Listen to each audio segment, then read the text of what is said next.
Vamos a empezar con la clase número 7, que es estudiar la patología de la tensión ocular, conocida también como glaucoma, patología de la tensión ocular o glaucoma.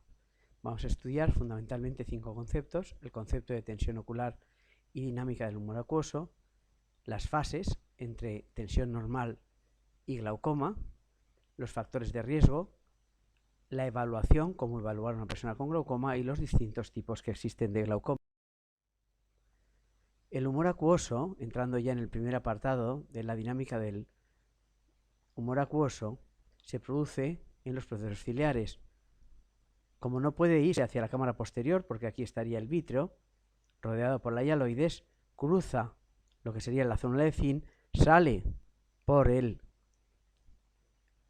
área pupilar hacia la cámara anterior, rellena la cámara anterior, nutre la córnea y sale a través de esta rejilla o trabeculum, llega al canal de Slem, este canal circular que rodea la cámara anterior a los 360 grados, y de ahí drena hacia el sistema venoso y al torrente sanguíneo. Por lo tanto, este circuito es permanente, se produce una cantidad fija de humor acuoso cada minuto que, una vez hace su función, sale a través del trabeculum hacia el canal de Slem y de ahí al torrente sanguíneo venoso.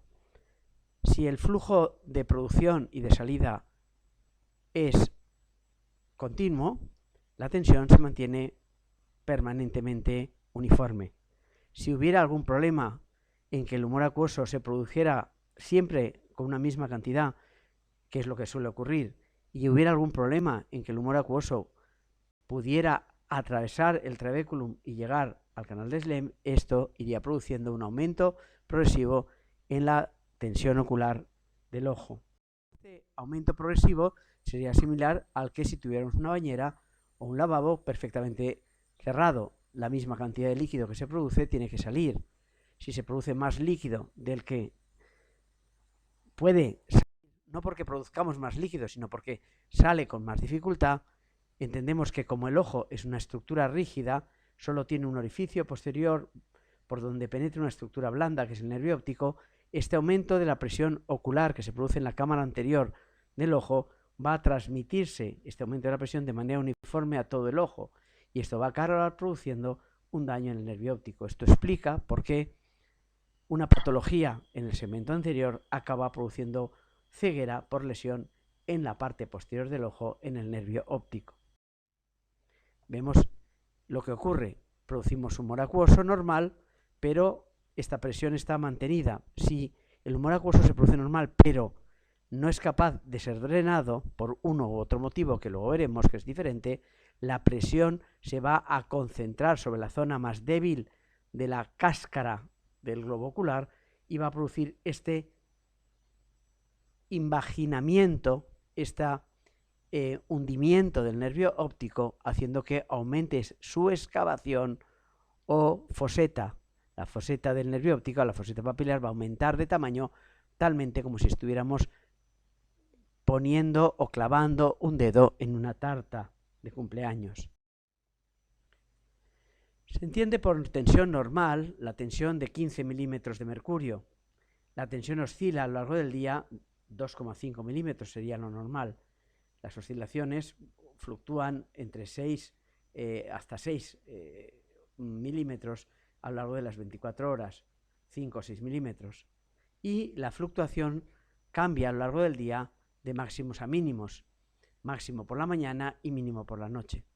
Esto sería la tensión normal, una tensión de 15, más menos 2,5, máxima por la mañana, mínima por la noche, con unas fluctuaciones diarias de 5 milímetros. Glaucoma, entenderemos por glaucoma, que es el estado patológico cuando la tensión sea mayor de 21 y además exista asociado ya una lesión en el nervio óptico o neuropatía. Entre ambas situaciones, normal y patológico, estaría la situación límite, esa escala de grises que hay en la medicina entre lo normal y lo patológico, que sería la hipertensión ocular. Personas que tienen la tensión en el límite normal, 18-21, sin que haya todavía una lesión del nervio óptico. Los factores de riesgo, que luego insistiremos, son diferentes para el glaucoma agudo primario y para el glaucoma crónico, que son los dos glaucomas fundamentales. Los riesgos para mayor glaucoma agudo son ser mujer mayor de 60 años, ser hipermétrope fuerte y tomar determinados fármacos que dilaten la pupila. Los factores de riesgos para el glaucoma crónico es una edad mayor de 40, ser miopes mayores de 8 dioptrías, familiares con glaucoma, diabéticos, raza negra, y aquí podríamos añadir también fármacos, fundamentalmente la aplicación en colirio de corticoides de manera crónica. Pero ¿cómo evaluamos una persona que tenga glaucoma? Lo primero que vamos a hacer, punto número 1, tomarle la tensión. Para tomar la tensión ocular, toma la presión en función de la resistencia que opone el ojo a ser deprimido ante un chorro que es emitido y dirigido sobre la córnea.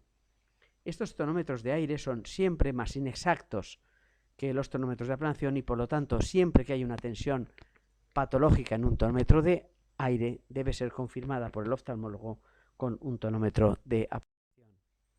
El segundo parámetro para evaluar un glaucoma será hacerle un campo visual para comprobar que las fibras nerviosas no están siendo dañadas. Dado que las fibras nerviosas que se van a dañar son las periféricas y van a resistir hasta estadios terminales las fibras centrales, será preciso hacer un campo visual para detectar estas escotomas anulares y periféricos, circunferenciales y periféricos anulares, que se van a traducir en esta alteración progresiva del campo visual. Campo visual alterado, avanzado, intermedio, incipiente. Vemos un poco la progresión de normal, alteraciones precoces. El paciente, por tanto, no se va a dar cuenta de que está perdiendo su campo visual hasta estadios terminales del glaucoma. Esto es lo que deberemos llevar al paciente periódicamente, hacerle una campimetría actualmente computarizadas. El paciente mira un punto fijo y se le van presentando estímulos en distintos puntos de su campo visual y se va determinando si en esos distintos puntos tiene o no visión, y así seremos capaces de determinar la extensión, el tamaño y la localización de esas zonas ciegas. Si en un paciente que tiene glaucoma detectamos este escotoma anular o arciforme, una vez detectado, lo que tendremos que intentar es que el escotoma en los próximos controles, una vez el glaucoma esté controlado, no vaya aumentando. Esto sería como progresa un campo visual patológico en un paciente con glaucoma. Paciente normal, empieza a aparecer alteraciones periféricas, se va consolidando el escotoma circunferencial o arciforme y va quedando un islote visual central. Por eso será importante repetir las campimetrías en estos pacientes para comprobar que su campimetría no sigue deteriorándose una vez detectado el glaucoma y puesto un tratamiento para controlarlo. La tercera medida para determinar y evaluar el glaucoma será realizar un estudio de la papila, que es la zona intraocular del nervio óptico. Esto lo vamos a hacer primero fotográficamente determinando el grado de excavación papilar. Se entiende que una excavación papilar mayor de 2 décimos, 3 décimos no es normal. Aquí vemos cómo la excavación papilar, en respecto a lo que sería el diámetro horizontal del ojo, es mayor de 2-3 décimos, por lo tanto esto sería patológico. Haremos un control fotográfico de esta excavación y periódicamente iremos controlando que no aumenta. Además de esto, hoy en día, desde hace 4, 5, 7 años, somos capaces de escanear el nervio óptico, analizar el daño y la salud de las fibras nerviosas por sectores y así establecer qué sectores están dañadas las fibras nerviosas, en qué intensidad, y así, repitiendo periódicamente estos escáneres de las fibras nerviosas del nervio óptico, de la papila, poder determinar si el nervio óptico no sigue progresivamente dañando. Vamos a entrar en la segunda fase de esta clase de la tensión ocular, estudiando los 5 tipos de glaucomas: el glaucoma primario, agudo, el primario crónico, el farmacológico, el congénito. El glaucoma agudo de ángulo cerrado, cuando hablamos de glaucomas primarios nos referimos a patologías oculares que no se asocian a ninguna otra patología general o sistémica. El glaucoma primario de ángulo cerrado cursa con tensiones bruscamente muy elevadas. La tensión pasa en minutos de 14, 15, 16, 18 a 40, 50, 70. aparece principalmente en mujeres mayores de 60 años y siendo un factor muy predisponente que sean hipermétropes fuertes. ¿Por qué? Porque esto favorece que hayan cámaras anteriores muy estrechas. Si la cámara anterior es muy estrecha y además existiera algún factor inductor de midriasis, esto haría que el iris se aposicionara a los 360 grados tapando el trabéculum, impidiendo la salida brusca del humor acuoso. El humor acuoso pasaría de salir con normalidad a no poder salir. ¿Cuáles son los factores inductores de midriasis? La oscuridad, el estrés, fármacos midriáticos, como los colirios midriáticos o algunos antidepresivos, fundamentalmente los inhibidores de la monoaminohidroxioxigenasa, los clásicos IMAOs. Las personas con ataque de glaucoma agudo de ángulo cerrado se presentan con una cefalea muy intensa, con náuseas y vómitos, con un dolor ocular muy intenso en clavo, un dolor de morirse, pérdida completa de la visión, ojo rojo y doloroso, y el ojo está como una piedra. Es muy importante que el ojo está rojo y existe una midriasis paralítica, la pupila está dilatada y hay una ceguera brusca, la tensión está altísima. Es por tanto una urgencia médica, un ingreso hospitalario y si no responde con tratamiento médico habrá que hacer cirugía. Como comentario, debemos recordar que existe una predisposición en los dos ojos, por lo tanto, una vez resuelto el glaucoma agudo, tendremos que hacer un tratamiento preventivo para que no se repita el glaucoma agudo en ese ojo y también en el ojo contralateral. Esto sería una cámara anterior de una persona normal. Vemos que hay una distancia entre la córnea y el iris, la cámara es profunda. En una persona con una cámara estrecha, como es este caso o es este caso, donde no hay distancia entre la córnea y el cristalino y el iris, cuando se produzca una cierta midriasis, el iris va a taponar, al enrollarse hacia la periferia, va a taponar el trabéculum en los 360 grados. Esto va a bloquear absolutamente al 100% y en cuestión de segundos el paso del humor acuoso hacia el trabéculum, hacia el canal de Slem y de ahí al sistema venoso. Esto hará que la presión aumente bruscamente, pasando de 18 a 70, a 40, 50, 60. Y esto producirá esa cefalea, náuseas, dolor intenso, pupila en midriasis paralítica.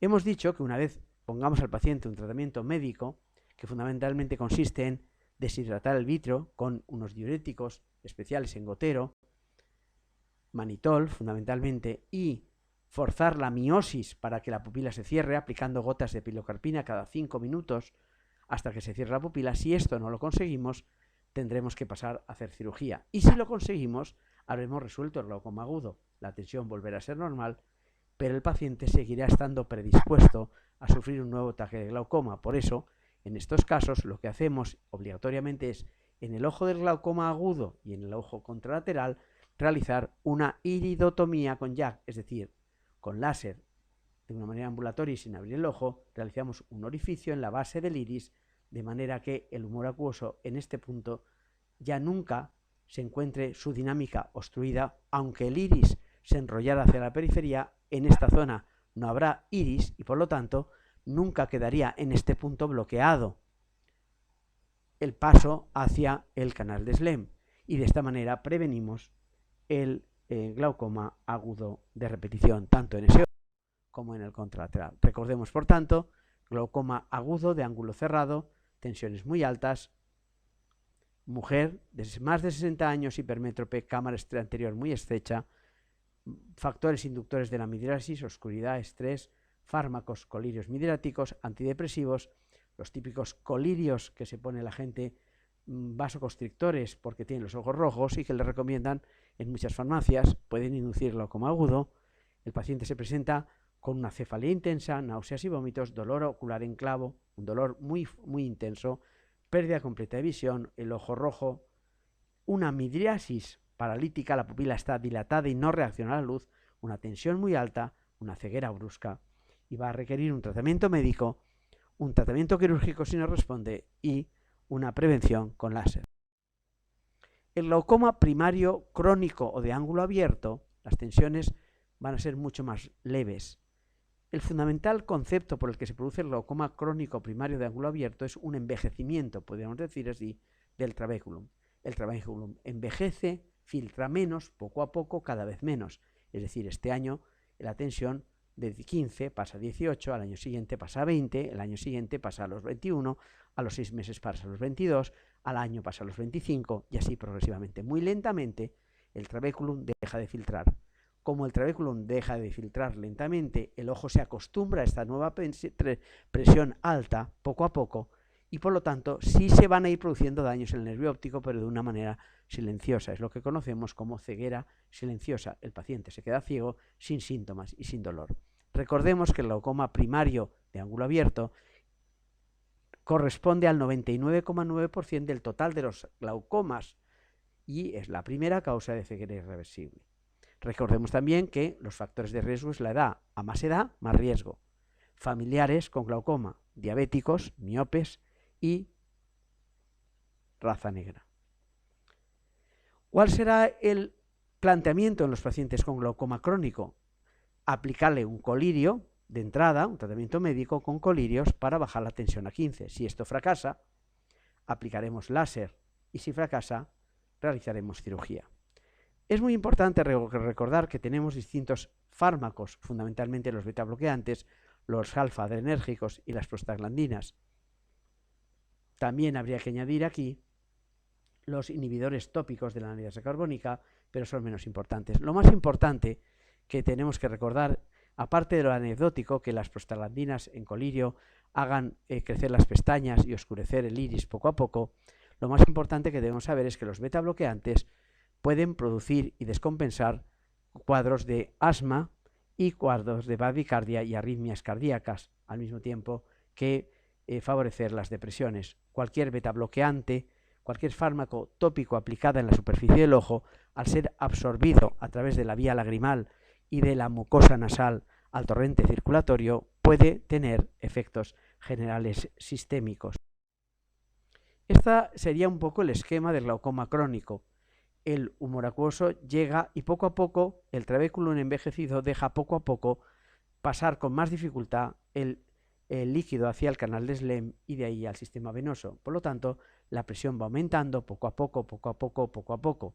Por eso en estos pacientes que no se quejan de nada y que la única manera de detectarlos es tomar la tensión en toda la población a partir de los 40 años, les aplicaremos, una vez diagnosticados, una gota de colirio o varios colirios. Pueden asociarse, primero un colirio, si no responde varios colirios. ¿Con qué fin? Con el fin de frenar la producción fundamentalmente de humor acuoso. Aparte de otros mecanismos secundarios, el mecanismo fundamental por el cual actúan es porque van a inhibir la producción de humor acuoso de una manera simplificada. Estos colirios, como inhiben la producción de humor acuoso, la inhiben mientras hacen efecto en el ojo. Por lo tanto, es imprescindible que los pacientes repitan el tratamiento durante todos los días de su vida, sin dejarlo ni un solo día, porque el día que lo dejen la tensión vuelve a subir.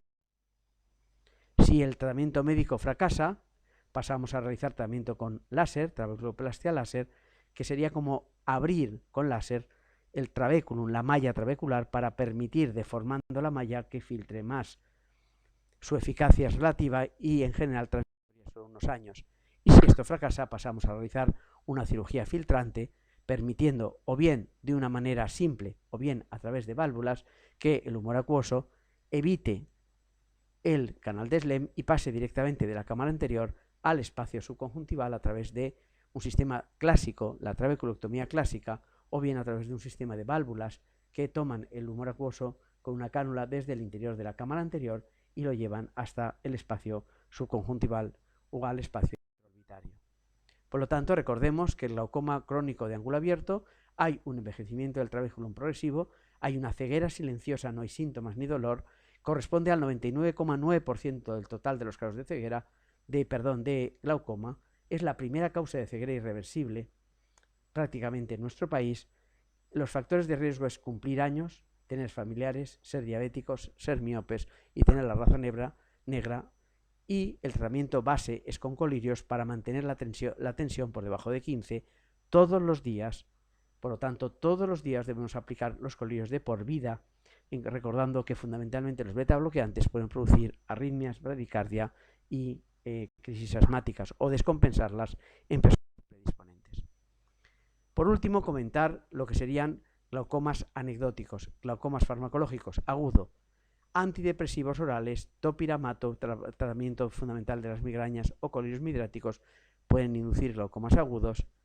Glaucomas crónicos, fundamentalmente la aplicación de colirios de corticoides más allá del mes o mes y medio, puede, produciendo una especie de hidratación del trabéculum, impedir el paso del humor acuoso. Por lo tanto, existe el glaucoma cortisónico, de riesgo de glaucoma cortisónico en toda persona que más lleve colirios tópicos corticoides aplicados, porque se le ponían los ojos rojos por picor, más de 1 a 3 meses continuados, tienen riesgo de desarrollar glaucoma.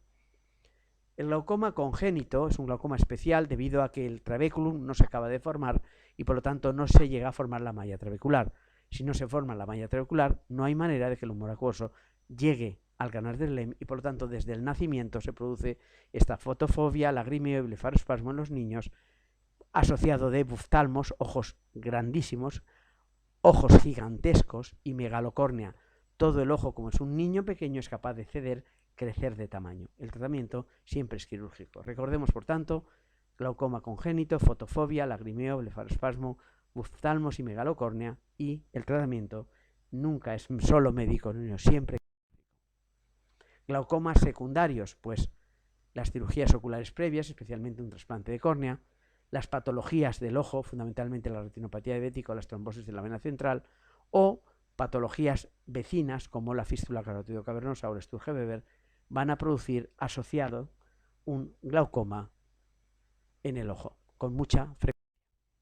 Por lo tanto, para terminar la clase de glaucoma, recordemos que conceptos importantes: los familiares con tensión ocular tienen alto riesgo de glaucoma, la tensión ocular más de 15 debe ser repetidamente controlada oftalmológicamente. Recordar que el glaucoma crónico produce una ceguera silenciosa y una falsa miopía, que el glaucoma crónico deberá ser evaluado su tensión y estudiar su nervio óptico cada 3 meses, 6 meses el resto de su vida, que los colirios causantes de problemas cardiorrespiratorios pueden ser aquellos que estemos dando para un glaucoma crónico, que toda persona mayor de 40 años, dado que no va a tener síntomas de glaucoma crónico, debe obligatoriamente una vez al año revisarse su tensión ocular, y que la corticoterapia tópica puede producir un glaucoma crónico. Y con esto pasamos a la clase número 8, que sería patología de la esclera y de la uvea. En la patología de la esclera estudiaremos la escleritis y en la patología de la uvea estudiaremos los tumores uveales y las uveitis e inflamaciones